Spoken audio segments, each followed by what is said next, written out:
and quite a lot to discuss. I know I've not posted them, but we get them in as quickly as possible because there's quite a lot to discuss. But the most important thing is, do we need machineries to come and resolve the problems in Nigeria? Will there be election in 2023? That is actually coming back on again, and that is by the one and only Pastor Enoch Adeboye, the leader and the founder of, the Redeemed Christian Church, that spoke yesterday. Pastor Paul Adefarasi spoke as well. We're going to be playing some of those audio clips, but let me come back again to you in the studio. It is exactly coming up to 9 minutes past the hour this morning on Starr Radio UK. It is the finest African and Caribbean radio station in London. Okay, listeners, Mr. Olayomi Koiki for you. Let me say good morning to Adeneyi Day Jibril. How are you doing? Hope you had a very nice weekend. Anthony Adeneji. Hey, Johnny. I hope you are doing very well as well. Okay, let me ask the question there in one of the updates. Mercenaries. Is that the only way forward now for Nigeria? As I said, some Muslim clerics are saying that, look, we need to pray. We need to pray during this fasting time. We need to pray so that God will intervene. Now, God has given us, somebody say, everything that we need to do what we're supposed to do. However, we find ourselves in a situation where we now have to come to God and say, God, help us out. And somebody asks you the question, so what do we expect God to do now? But well, don't you go away because there is lots more that Mr. Olayomi Koiki is bringing your way. But first of all, I came by this story, Yomi, I came by this story this morning while I was trying to review some of the stories making the rounds, and it pertains to President alleged statement by the president that Nnamdi Kanu should be released. How true is that? Have you also heard it? Well, the most important thing is Nnamdi Kanu will be in court, I believe on the 8th of April, if I'm right, with the next court hearing, which we might verify it again. But I was watching the background, they sit at home again today, even though there's this, impression that the sit at home is no longer valid, but it seems, people are not listening because they still believe that, as long as Nnamdi Kanu is still held by the federal government after his rendition and kidnapped back to Nigeria, Nnamdi Kanu will still, his followers will still have to sit at home. But the question about whether there will be a release from the federal government, remember, the elders of the Ohanize, visited, President Muhammadu Buhari, at some point, and the impression, was maybe the president will be a little bit lenient. But the president has agreed that he would allow, the court of the, court proceeding to take ahead. But his followers and his legal representative do not believe that he's getting a fair hearing, because at the moment he's still being kept, at the DSS custody, which they believe that shouldn't be so anymore. So the question you're asking is, whether we will see the release of Nnamdi Kanu, or there will be a kind of where leniency will play through. I'm not sure that is going to happen at the moment, but the most important thing is, quite a lot of people are concerned that the longer Nnamdi Kanu is there, is not, the country itself is completely, totally divided. You just have to follow, some of the, the comments, some of what people are saying online, whether you are for Nigeria or you are against Nigeria regarding, wherever your take is. There's quite a lot. And I'm going to be picking up, like I said, what, the Redeemed Church of God, Pastor Adeboye also said yesterday regarding some of what we have been saying, what millions of Nigerians are saying. Well, like they say, it is never too late to respond. But let me come back again to you in the studio, and then we're going to start going into some of the other conversation this morning. Once again, as you're joining us, we welcome you to Starr Radio UK. It is the finest African radio station in London, where we are again this morning reviewing some of the latest news coming out of Nigeria this morning. Well, listeners, Mr. Olayomi Koiki, for you, as I said, we always have interesting stories that are developing and it's one of those pertaining to alleged statement by the president for the release of Nnamdi Kanu. As we know, the president, some other statement that came from there, the president's office was saying that, well, they were wanting to go through the full rigors of the law, let him face it, and then when he's sentenced and everything, then maybe the president can pardon him. But as it is at the moment, they reckon that, well, he's guilty and the law should take its own course. But what do you think? We want to have your take on what is going on there. Let's quickly come to the mercenary issues, and let me take it alongside what the former president Obasanjo has said pertaining to what is happening at the moment. In Nigeria. Let me quickly try to get you that story.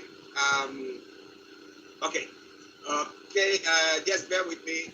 Well, the response from the federal government. The Minister of Information and Culture, Lai Mohammed, has disagreed with former President Olusegun Obasanjo, insisting that the federal government was not overwhelmed by the security situation.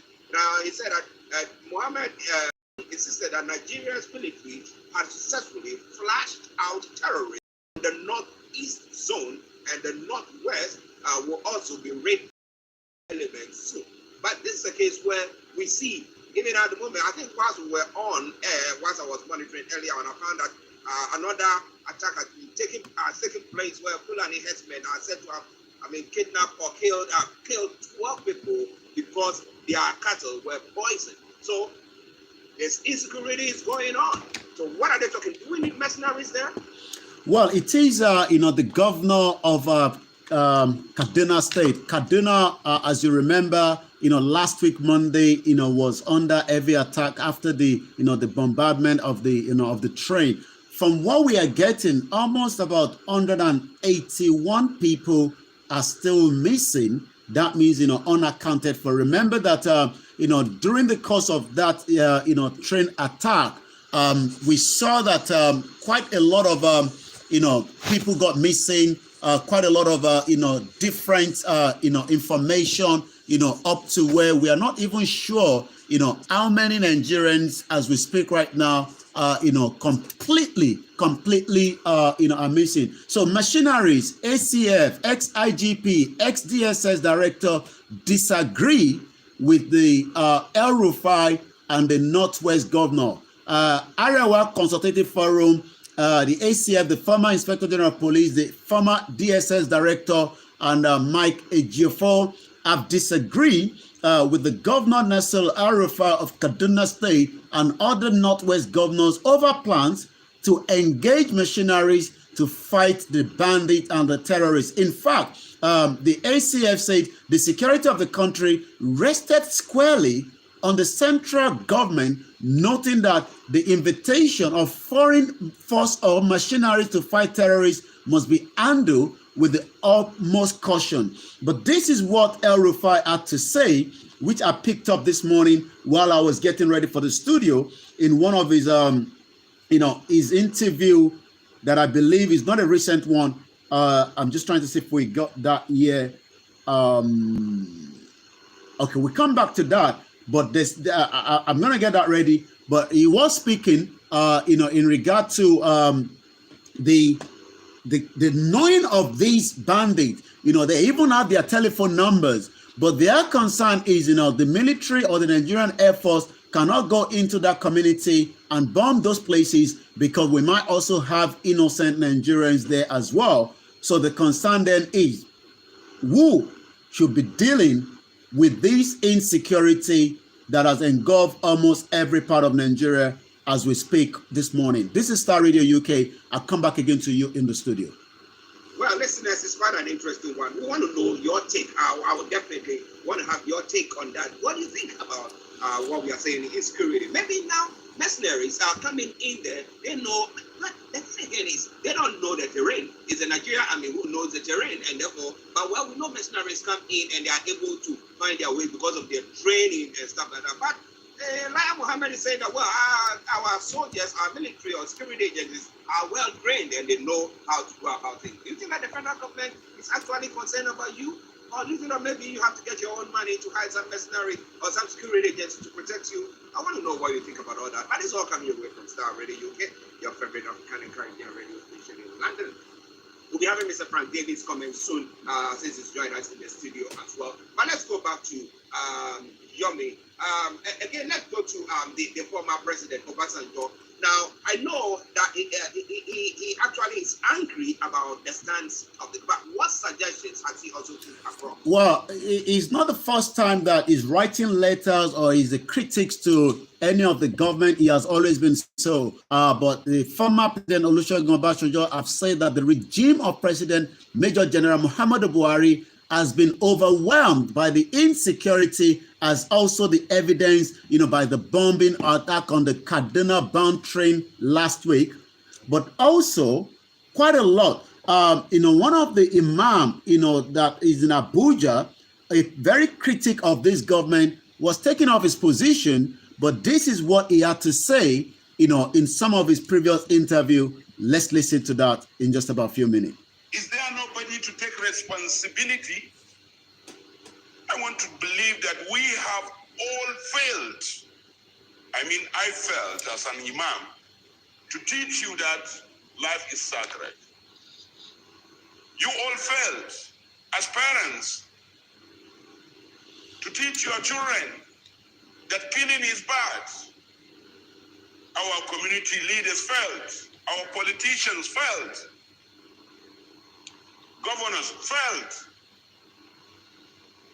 especially His Excellency, the President of the Federal Republic of Nigeria. You have failed us. We have your video telling Nigerians that the military is capable. Our military is capable. It has all the requirement to tackle this insurgency. And if you are voted into power, you are going to make sure that happens in a short time. You have given 4 years an addition. Let me leave that. That is there's a lot of condemnation of trailed the suspension of the chief imam of Akpo Legislative Quarters Mosque, Sheikh Nuru Khalid, over the sermon considered to be anti-government. In the sermon that has just come up, this one was last year, but he has actually done another one in relating to the Kaduna-bound train bomb attack by the terrorists in Nigeria, where also, according to the Foreign Office, which I was reading yesterday, has also now cautioned any British citizen that is traveling to not go to those areas because of the insecurity. In the sermon, the cleric lambasted the government over the killings in Nigeria, advising Nigerians not to vote leaders who cannot guarantee the safety of lives and property during the 2023 general election. He's not the only one talking. Let's now go to Pastor Paul Adefarasi on a sermon before we then come back to it. Is a Sunday of sermon to the government, to Nigerians, and those that are now saying, we've said so, it is time now to dissolve or disintegrate the country. As Professor Banji Akintoye was speaking yesterday, we're going to get some of those also clip as well. But this is what Pastor Paul Adefarasi has to say. This is Starr Radio UK. It is the finest African and Caribbean radio station in London, coming up to exactly 11:22. This is what Pastor Paul Adefarasi has to say. You hear what I'm saying? Third, he must never have been associated with terrorism. In any remote shape or form, a sponsor, complicit, tacit supporter must never have been, regardless of what tribe. And we don't really care which tribe the next leader should come. But because of so much regionalism, it is important now that all indigenous Nigerians, whose ethnicity is properly indigenous, must come together to ensure that non-indigenous Nigerians do not hold the levers of power to ransom. Well, I'm sure you heard there. That means that, we must not allow the non-indigenous to hold power again in Nigeria. That's if Nigeria continue to be in 2023. Let me come back to you in the studio before we get the next video ready, where we're going to get the audio coming out. This is Star Radio UK. It is the finest African and Caribbean radio station in London. I'll be giving us the time clock on Star Radio UK. How many more days? But come back first to you in the studio. Okay, listeners, it is Star Radio UK. It is your favorite African and Caribbean radio station in London. And to every one of you who has joined us as well, I say thank you very much for joining in. But we've got lots more that I'm going to be discussing. And in your shots at the moment, you have Mr. Frank Davis there as well. Frank, let me say good morning to you. Actually, good morning and good morning to our listeners, to our viewers. Olave, good morning. Good morning to you, Frank. I hope you had a nice weekend. Yes, it was a packed one, but it's a nice weekend. Yeah. It was a nice weekend. There is a prayer that of late, people have been praying when we come to incidents happening in Nigeria. They say, Nigeria never happened to you. So Nigeria didn't happen to you. Nigeria didn't happen to me, but Ghana did. No, Ghana also passed me by. Ghana passed me by. Well, let's be grateful we are Nigerians. Let's be grateful we are Africans. Yeah. It's all that over the weekend, Nigerian story. I sent you a story this morning, which for me was very heartbroken. Because if it got to a point where the failure of our president is now being discussed as a subject and taught, cited as a classic example of what no government or a president should be, then I think it's very, very, very sad. When they talk of failed state, they're going to be talking about countries like Sudan, those days. But to a point where they talk of the president or the person you shouldn't be, and Buhari picture will pop up as an classic example where a university, a researcher. I saw that. I watched that. I saw that video as well. You also saw that. That has been a debate on a lot of blogs at the moment as well. But I'll come back to you in the studio. Yes. That is the lowest. It's the lowest we can get. Not that he's gone We now past. become a mockery. It's not that he's gone past. You can use Idi Amin to elaborate that. You can use the past president to elaborate that. But when we have a sitting president being used as a classic example of what no one should aspire to be as a president, then someone saying in Koyana we didn't go. We jumped.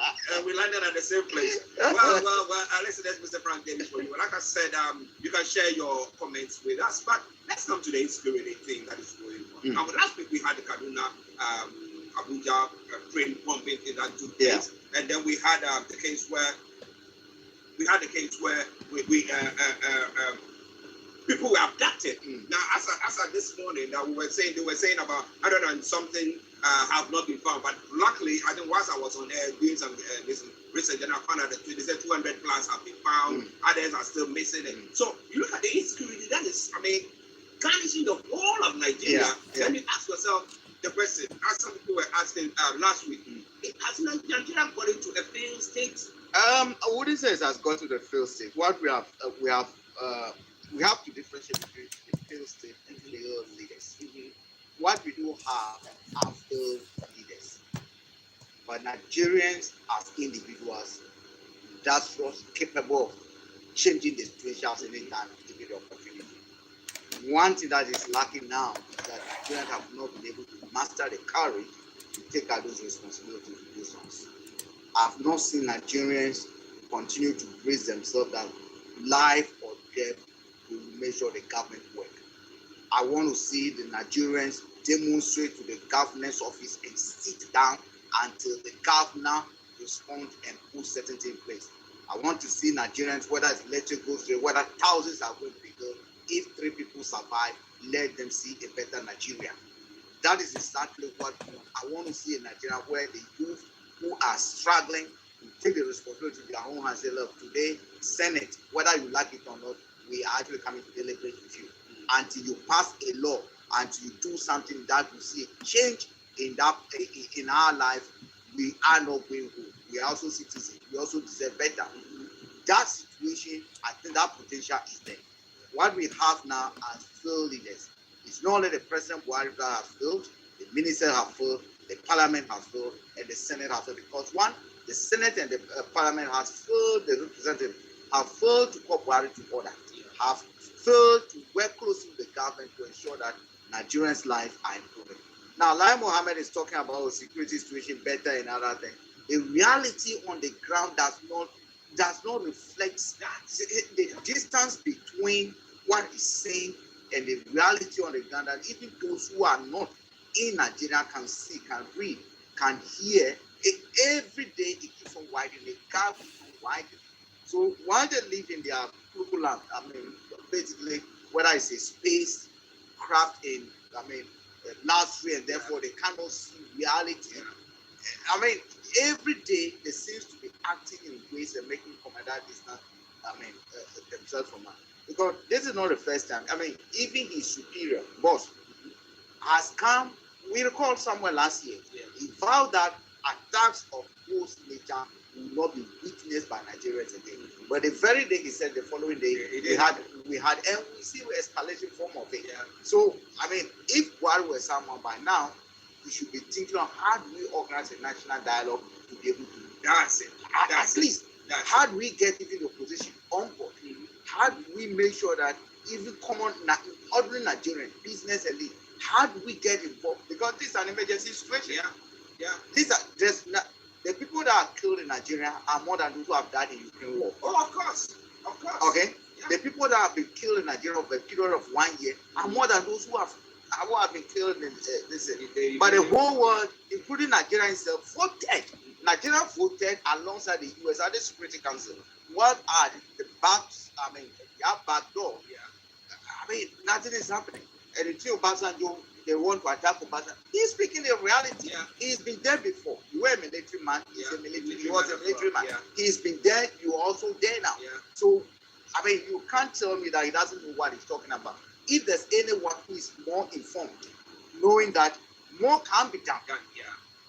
There's no living individual today. That even Jonathan Buddha does not qualify as Obasanjo. But he didn't wear the hat of a military.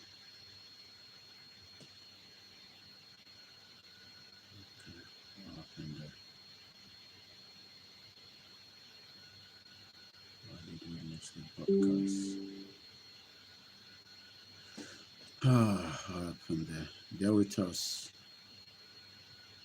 Not sure what happened there. All right, I'm gonna have to come off this one.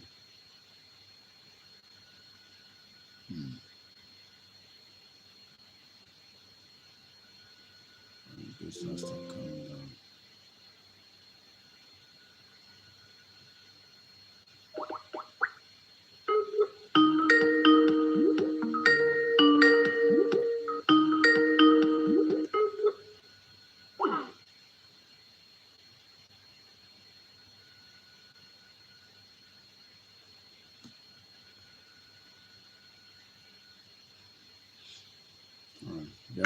Okay, listeners, Mr. Olayomi Koiki, let me see whether he's on. Yomi.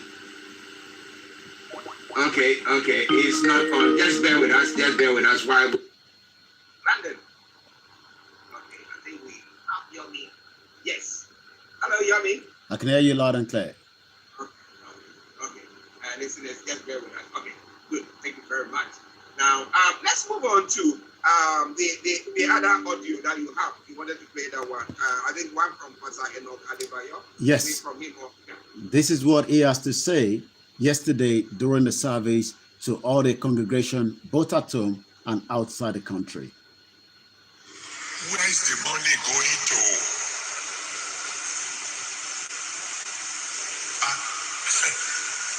80% of what should have been the income of a nation is going to the hand of some people. That's a lot of money, man. What do they want to do with the money? That's question number 3. Question number 4. Who are the foreign nations buying this stolen oil? Question number 5. How many of these nations of the world are your friends? So you can see the reason why I'm not thinking of 2023. Maybe that's why God has not spoken to me about that, because there is a lot to deal with now. Do I tell you one more thing? It is open secret. It's in the news. On day 9. That more than 90% of our income, more than 90% of the money we get from the leftover of the oil that was stolen, we are using it to pay the interest of the money we have already borrowed. So I'm going to let that go and come back again, and you can see that there's now a lot of people that are talking. Some of what he said yesterday, just to to bring it into perspective, Pastor Enoch Adeboye, the General Overseer of the Redeemed Christian Church of God, has said that he does not know if there will be elections in 2023, considering the spat of killings and insecurity ravaging the country. The clergyman lamented the way and manner terrorists are gaining ground and killing in the country, particularly in Kaduna State. I watched a video yesterday, and that video, this morning rather, saw quite a number of people, women and children, running away from their community. I'm not talking about in their hundreds. I'm talking about almost close to 300 to 400. And I'm told from that video that they were heading towards the IDP camp because their community is no longer safe for them to stay in. So yesterday, he was one of those that created a lot of conversation to millions of Nigerians and those that have already been saying that election in the next how many days, which we have right now, says that 312 days, 13 hours, 24 minutes, 58 seconds. Will there be in Nigeria in 2023? Later on, before the end of the program, I'll be giving what the world leader, the leader of the Yoruba group, Ilana Worldwide, said during an engagement town hall meeting with the Yoruba yesterday, that we are better off now to leave Nigeria because the Fulani Caliphate are not going to let anybody have peace of mind if we continue to be part of Nigeria, because this has been a plan for a very, very long time. It just never started yesterday. This is Star Radio UK, your finest African and Caribbean radio station in London, where I come back again to you in the studio before we go into some of the other headlines this morning.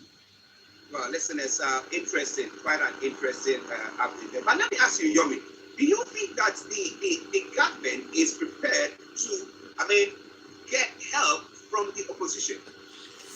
Well, whether the government is going to get help from the opposition, the question is, what is the opposition going to do in the first place? The opposition have not really been active, even though, yes, they've been complaining. The PDP have said that, if the Nigerians allow them to come back to power, they will be able to, sort out some of the issues that a lot of Nigerians are facing, be it economic-wise, where millions of Nigerians now are finding it very difficult, to have 3 square meal. The exchange rate is going very high. The insecurity is there. And the university students are still out of school.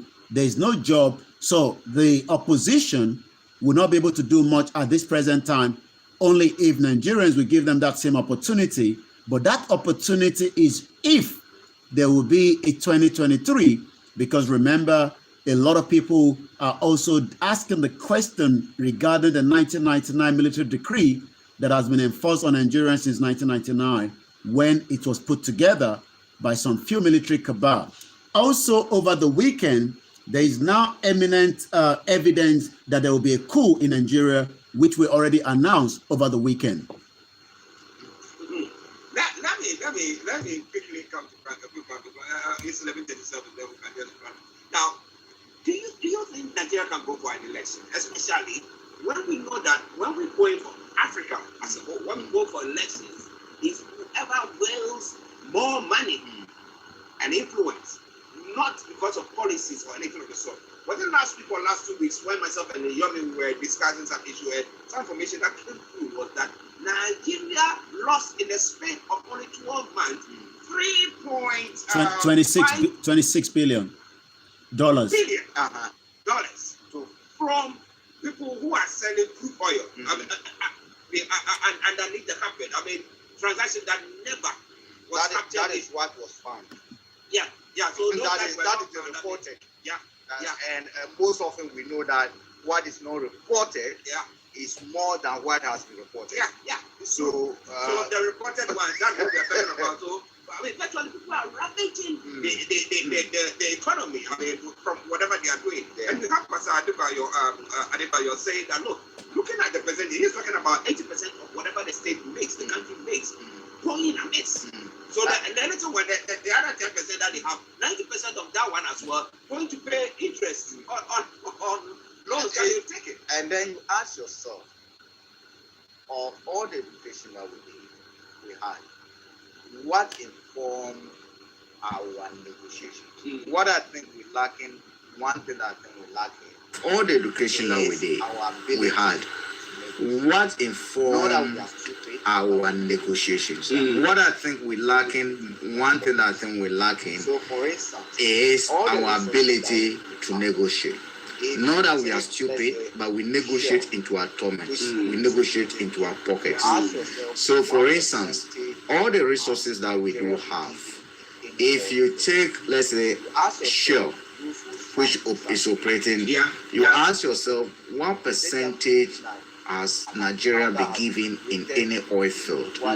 You ask yourself, those who signed those agreements, what were they thinking of? Were they just looking at an account that has been created in what you call, let's say, HSBC for them without their knowledge, and all they do, they handed them, they are handed over an envelope, a checkbook, and a bank card, and the account balance.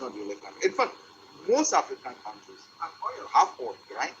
Then you ask yourself, how come that of all the oil nations, from Scotland to Norway to Ireland, how come that the same product that is being exploited in different parts of the world, Russia, wherever you call it, how come that those of us in Africa seems not to benefit from it? It's rather become a curse unto us. I get it. I mean, why? Then you look at our leaders, that those who signed those agreements. I mean, let me take classic example of Ghana. If you take one oil, when Anadaku, Tello, and others were coming to sign the Jubilee oil, I think Tello took about 35 or 25% of that oil. Anadaku took, Tello took, which is a British company, took 35%. Now, Anadaku, another American company, took 25%. Another American company took 25%. All right? So that is 85%.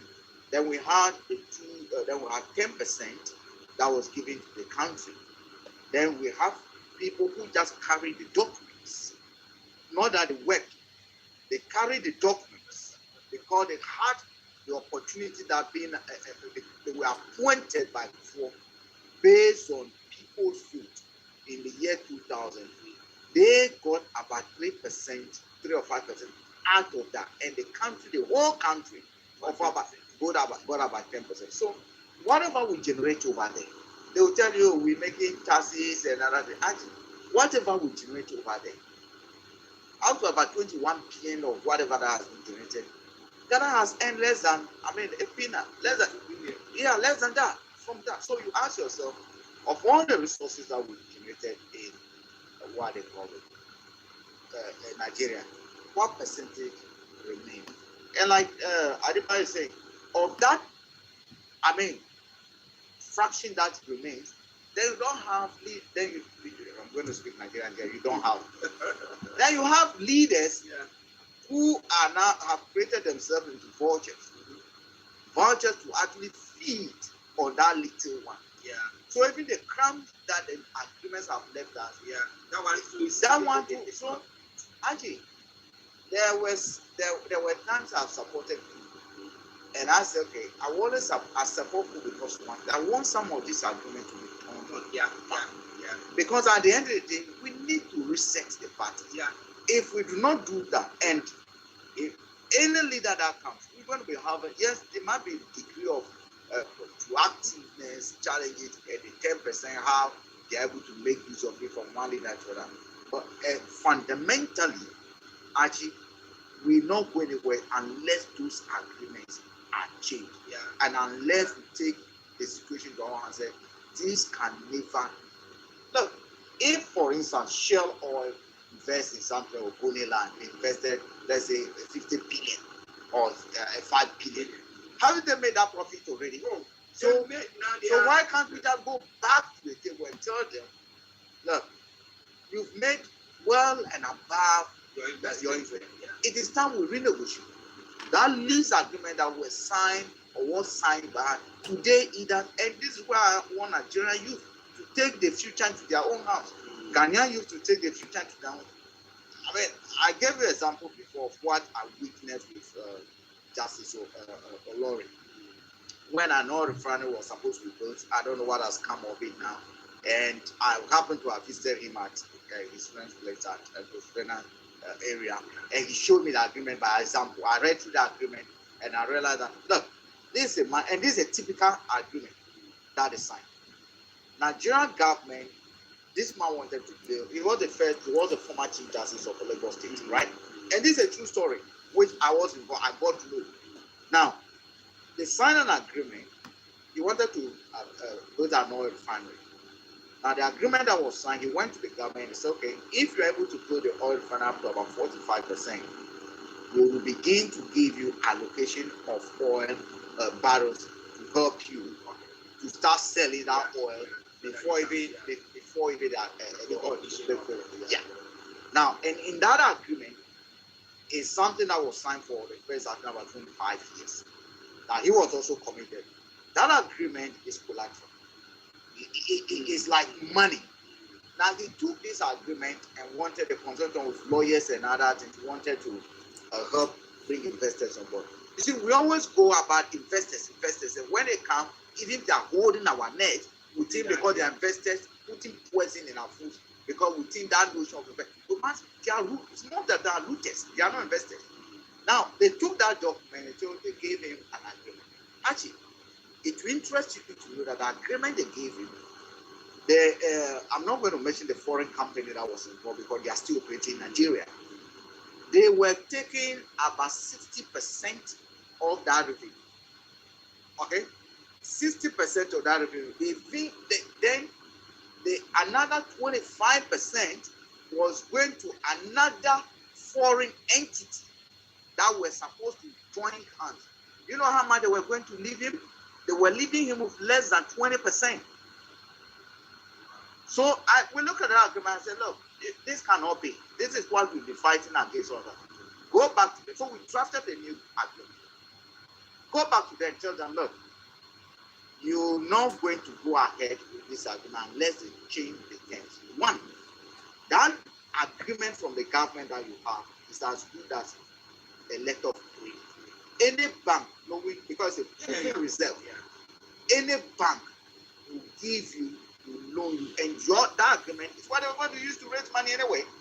Because almost all these companies that come to Africa, they come based on some degree of proving reserve before they come to invest. Are you getting me? Actually, so I told him, look, go back, tell them, you will give them 39%, you will control 45%, and then you give 6% to what you call it, as corporate social responsibility. They should either take it or leave it. If they don't want it, they can go. A month later, he came back to Nadia and called Accra. They both have agreed. And they were asking, how come you change your mind and other things? He fired his lawyer and his accountant.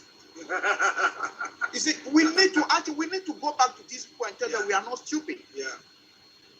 We need to go, and I think this is where the Nigerians, when we're complaining about impoverishment, we have Nigerians who are gas experts, accountants, oil experts.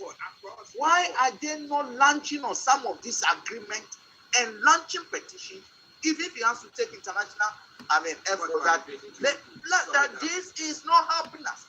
We did not sign this agreement to impoverish ourselves. And if some people have signed it, let's reverse them, and the time is now. Yeah. Let me ask Yomi about this alleged coup d'etat that was said to have been being plotted or being hatched. How true was that? Well, there's a concrete evidence that it is now imminent that there will be a coup in Nigeria. Is already in that process. When it's going to be executed is when nobody knows. But there is now concrete evidence that there is an imminent to a coup in Nigeria. So you ask yourself the question, what is making somebody think that, look, I've got the support of the country behind me and therefore I need to do that? Because they are being failed. Oh, so Lyomi, the other thing that we should be wary of is some of these news can stay by the government. Yeah. Some of these news try to divert attention. Yeah. Some of these news can be planted. If government has concrete evidence, why have they not? They should have wanted to arrest the people, right? See, every single day in every African country today is a potential day for coup. Yeah. Why? So the evidence that they are coup plotting is not new. The coup plotting is what is going on in our tummy. Because as long as Nigerians continue to go hungry, their brains begin to think, how do we topple this government? Yeah. How do we get rid of whether to a gang? That is it. So every day, majority of Nigerians, majority of Ghanaians, majority of Ugandans are plotting a coup in their heads. They are plotting a coup, and the evidence you need to see that is the quality of their lives. Are you getting me? It's not that someone is going to buy guns. If about guns, don't do that Fulanis and that's not gun. So the issue about coup and other things should not be drummed up by the authorities just to divert attention from what is happening. Every day there's potentially the coup because of the conditions, the hardship that the Nigerians are facing. Well, listeners, it is Starr Radio UK, your favorite African and Caribbean radio station in London. Let's go back to Yomi because I know that we spend lots of our time at the moment, but so that you can bring any other stories and then go to the social media platforms. So. Well, it seems, as insecurity is ravaging the country, the federal government now, might be stopping any SIM card that is not linked, out as at the message coming out. Federal government to telecoms, bar outgoing calls from any unlinked SIM card. The federal government has directed telecommunication companies, MTN, Globalcom, Airtel, and Nine Mobile to bar all outgoing calls from unlinked subscriber identification modular card SIM card.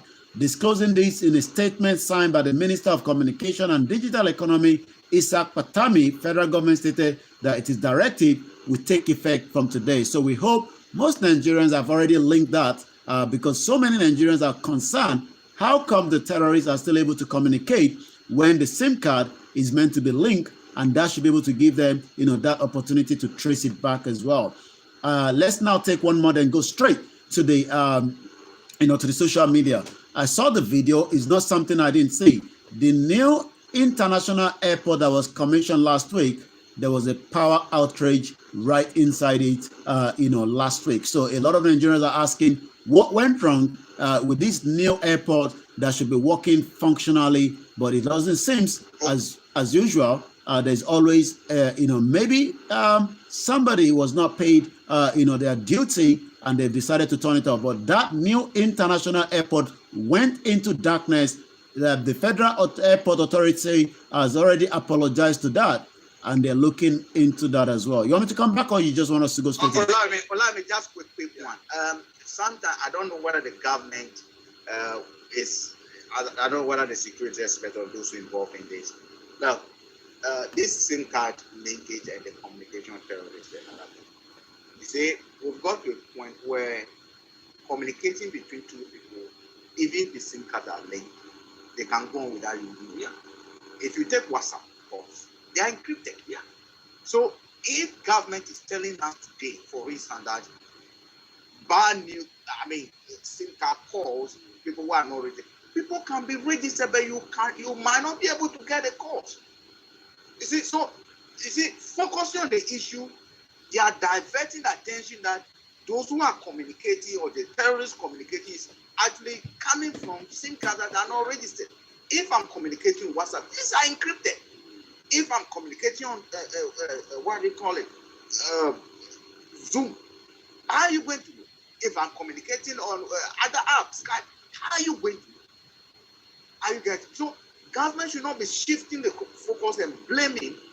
This SIM cards it's because people.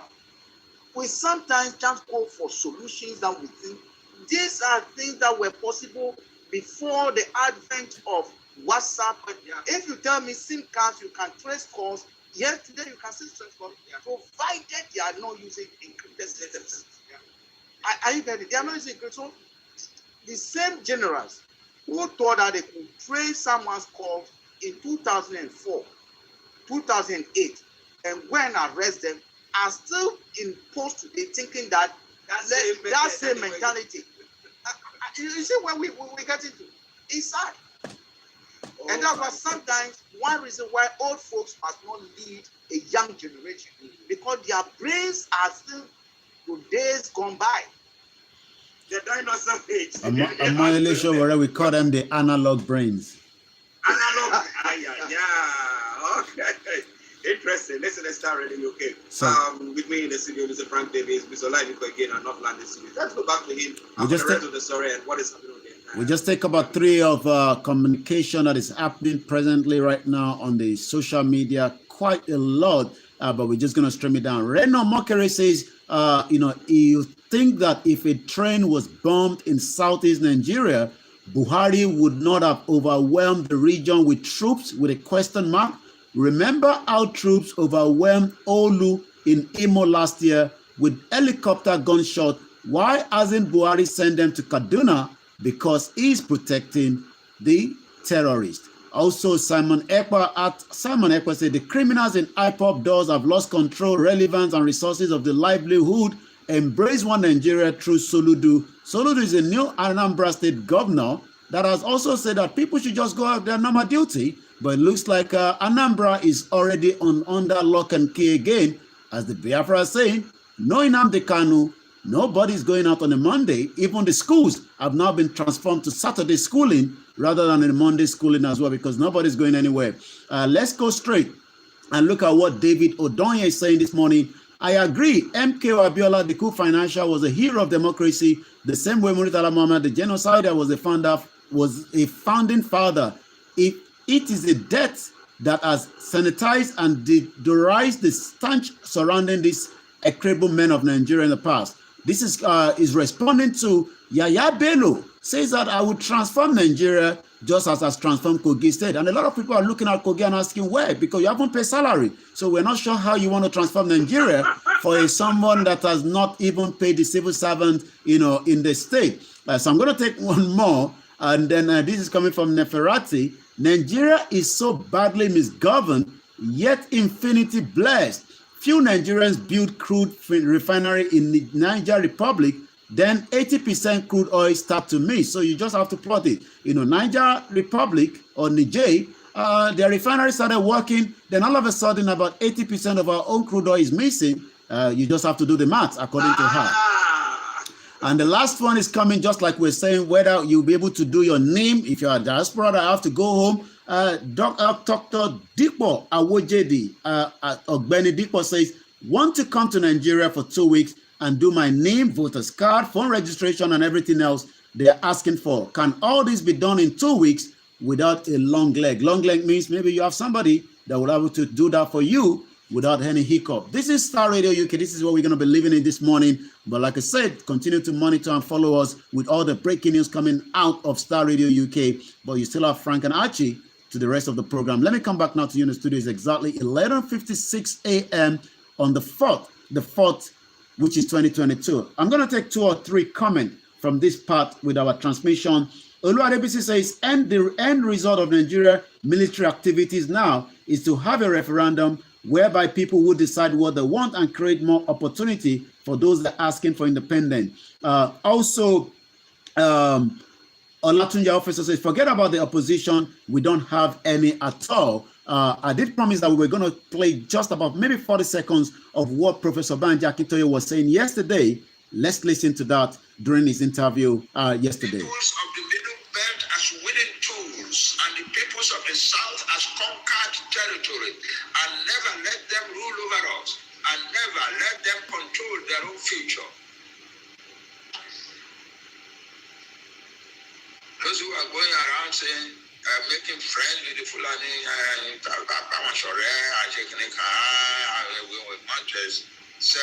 we want restructuring and so on and so forth. They don't know what they're dealing with.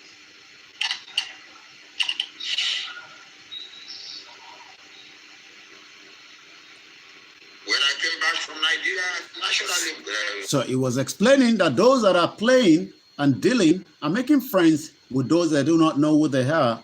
And like Chief Tola Adeni says, in 1,000 years, you can't change the mindset of the Fulani. This is what we're going to be putting in this morning, but do not go anywhere because Frank and Archie still have the rest of the segment to take you through with a phone line that will be opening, I believe, in the next couple of minutes. Yes, yeah. Olami, remind me, let me give you some details on the issue of whether people can do their ID cards in the diaspora. I met a gentleman, in fact, I met a couple over the weekend who gave me some information. I think in the UK over here, there's an agency that helps people. Helping them. So I'll pass you the details. There's a number that Nigerians can call, and I think they can get their thing done for them over here. Okay. Okay, so that's some information for you. As we say, when you listen to us, we bring you all the necessary information that you need to get better your life. Yummy, let me say thank you very much for that wonderful update. We'll catch up tomorrow. Bye for now. Right, bye. Well, listeners. Well, thank you so much, everyone. Bring you all the necessary information that you need to get to better your life. Yummy, let me say thank you very much for that wonderful update. We'll catch up tomorrow. Right, bye. Well, listeners, that was Mr. Olaimi Koiki. It's now gone exactly just few seconds to 12 o'clock. So let me